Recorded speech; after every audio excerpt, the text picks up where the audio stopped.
સાબરકાંઠા અને અરવલ્લી જિલ્લાના 4 લાખથી વધુ પશુપાલકોને સાબર ડેરીના નિયામક મંડળે ગેરમાર્ગે દોર્યા હોવાનું એક ચોંકાવનારી ઘટનામાં સામે આવ્યું છે. 30 જૂનના રોજ યોજાનારી સાધારણ સભાને ઓડિટનું બહાનું આગળ ધરીને મોકૂફ રાખવામાં આવી હતી, જેના કારણે પશુપાલકોને ચૂકવાતો ભાવફેર અધ્ધરતાલ થઈ ગયો છે.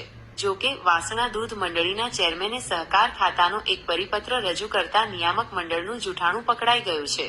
પરિપત્રમાં સ્પષ્ટપણે જણાવવામાં આવ્યું છે કે દૂધ ભાવફેરની ચૂકવણીને ઓડિટ સાથે કોઈ નિસ્બત નથી. આ પરિપત્ર વાયરલ થતા સાબર ડેરીના ચેરમેન સહિત સમગ્ર નિયામક મંડળની પોલ ખુલી ગઈ છે. ઓડિટનું બહાનું ફક્ત એક ઓઠા માત્ર હતું, તે સ્પષ્ટ થઈ ગયું છે. સહકારી આલમમાં એવી પણ ચર્ચાઓ ચાલી રહી છે કે સાધારણ સભા રદ કરવા પાછળ કોઈ અન્ય કારણો જ જવાબદાર છે.